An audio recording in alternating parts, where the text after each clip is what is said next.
A paz do Senhor, aqui é o professor Marco Faleiro, na disciplina Panorama da Bíblia.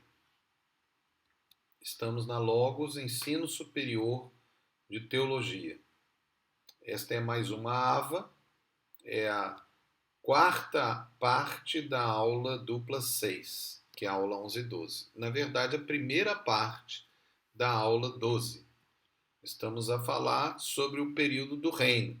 E agora, especificamente, o reino dividido até o cativeiro, ou de Roboão até Daniel. Apenas lembrando a nossa linha de tempo, milenar com 7 períodos, nós estamos aí no quarto período, que é o período do reino. E nós temos então as duas partes desse período do reino, o reino unido e o reino dividido. E nós temos a nossa linha de tempo aí com várias situações importantes que nós já tratamos ali do Reino Unido e estamos agora a tratar do Reino Dividido, né, em que tem duas realidades importantes que devem ser lembradas, que são os grandes impérios, né, que achatavam Israel, né, que era a Síria e Egito. Israel agora que não era mais Israel, era dois reinos, né? O reino do norte, chamado agora Israel, com reinos, com dinastias, vamos dizer assim, o mesmo reino, mas com dinastias diferentes, e o reino do sul, com os reis que são descendentes, né, de Davi, ou da dinastia de Davi. Então nós chegamos aí até o período da dinastia de Jeú, quando a Síria, depois que sai aquele período de paz, a Síria se torna, né, aquele colosso militar que quer dominar tudo. E até aí o reino de Uzias. Então a Síria era o colosso militar assírio, né, que dominara com mão forte o crescente fértil das costas do Golfo Pérsico, das cordilheiras da Pérsia à Ásia Menor, das planícies da Mesopotâmia, passando pelo Líbano, o Antilíbano, a Palestina. Somente o Egito que a Síria não conseguia dominar, apesar de que eles desejavam com grande força dominar e saquear, né? E Judá, professor, Judá estava no meio, apesar de que tinha uma aliança com a Síria, então foram poupados, né, de uma destruição, como os outros povos, como o próprio Reino do Norte, chamado Israel. Mas já eram vassalos, pagavam tributos, né, à Síria. Com a morte de Teglat-Falazar III, né, aquele que se levantou, que foi o primeiro dos grandes ditadores, tiranos, né, ali da Síria, Samaria busca no Egito uma aliança para enfrentar a Síria, né? Os assírios vêm e destroem a Samaria. Eles não tinham destruído, mas aí quando eles foram buscar ajuda no Egito, os assírios não aceitam. Eles destroem a Samaria, levam os nobres e Salmanasar V morre inesperadamente, né? Quer dizer, só pode ser uma atuação de Deus, né, nesse momento, impedindo que esse momento Israel fosse completamente destruído. Talvez a oração dos fiéis que estavam lá dentro, os profetas, né? E Sargão II assume o reino. E o rei dos assírios mandou vir gente de Babilônia, de Cutá, de Avá, de Emate, de Serfaim e pôs-los nas cidades da Samaria, em lugar dos filhos de Israel. E eles possuíram a Samaria e habitaram as suas cidades. Ali foi o início completo da destruição do Reino do Norte, né?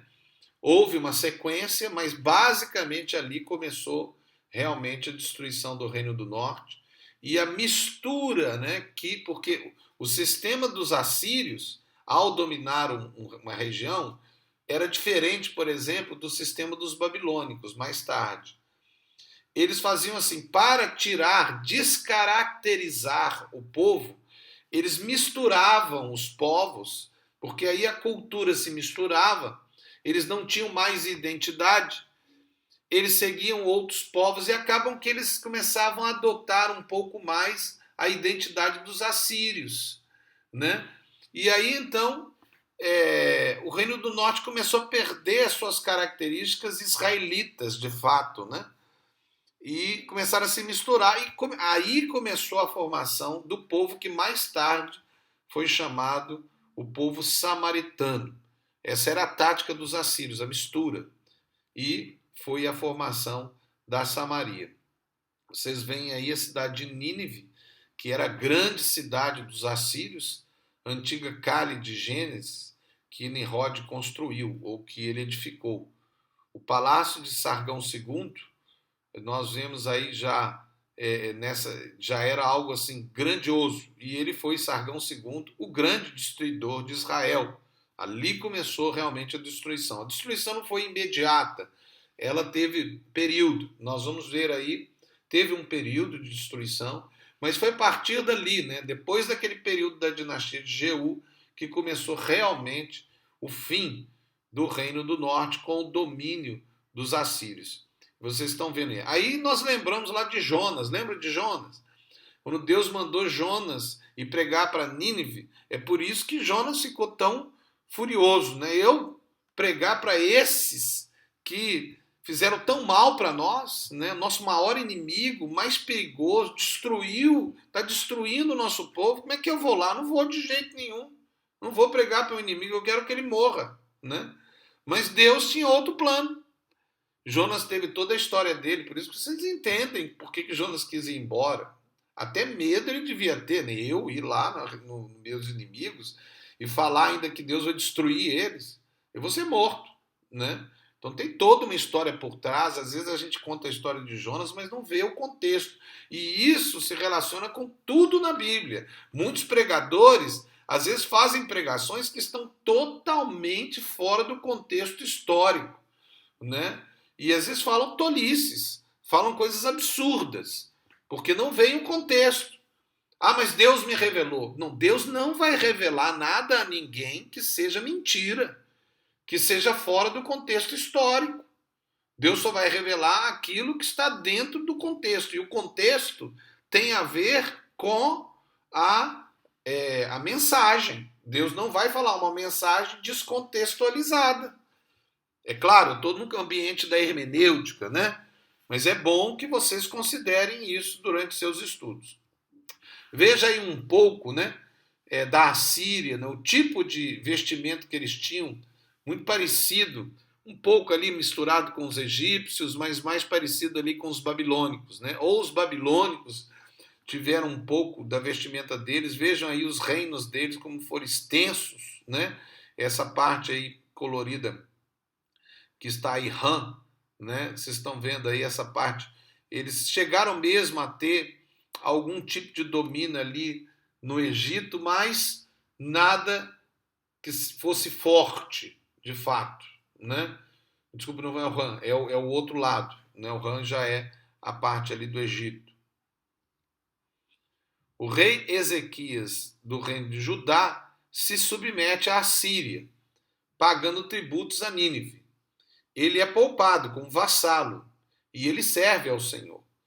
Mas Ezequias apoia uma rebelião dos filisteus, que agora eram os grandes aliados de Judá, né, contra a Síria, procurando no Egito o apoio.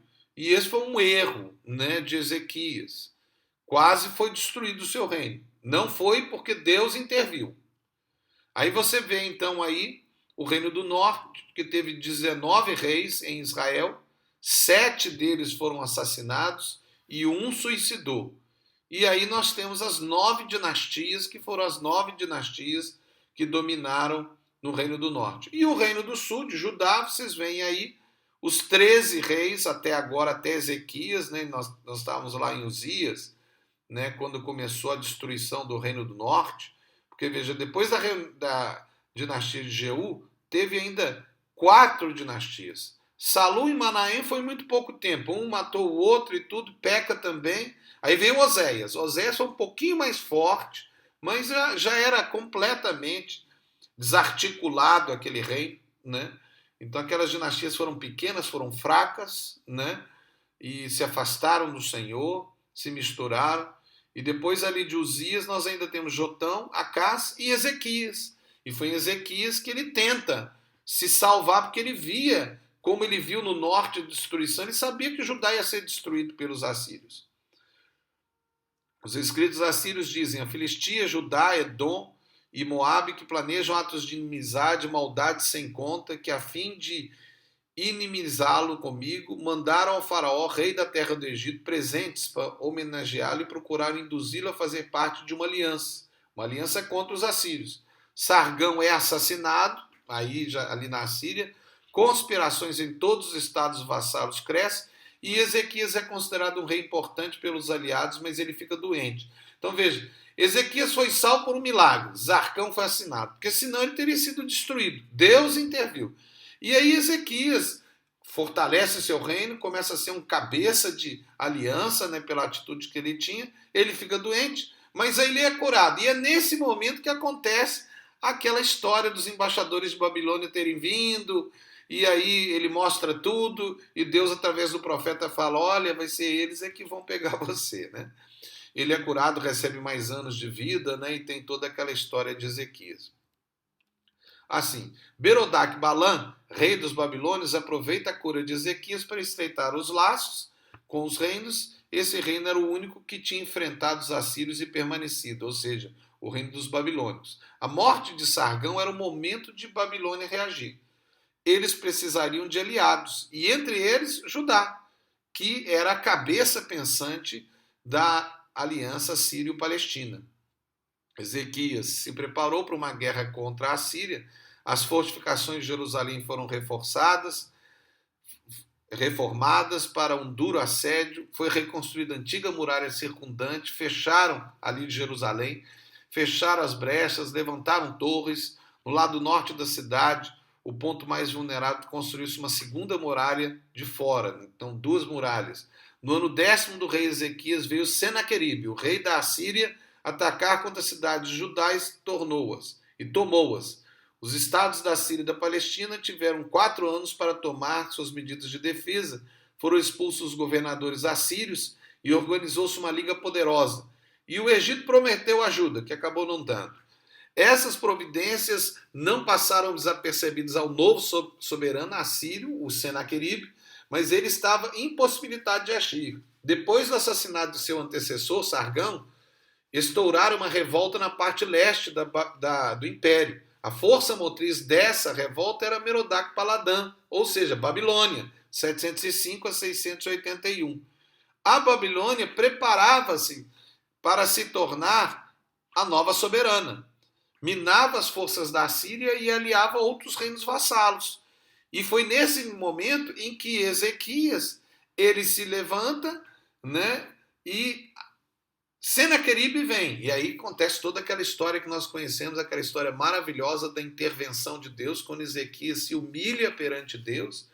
Deus usa o profeta, fala com ele, e milagrosamente aquele grande, poderoso exército da Síria é morto por um anjo, né? E aí nós sabemos da libertação maravilhosa. Depois Senaqueribe volta e é morto lá pelos filhos dele, né? E aí impede que Judá seja destruído como Israel tinha sido, que Israel já estava destruído, né? Israel já era um reino completamente dominado, né, com governadores assírios, mais tarde governadores babilônicos, né?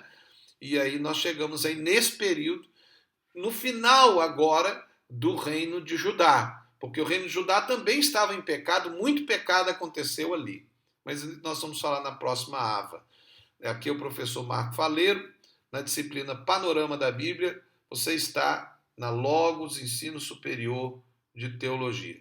Que Deus te abençoe, em nome de Jesus. Amém.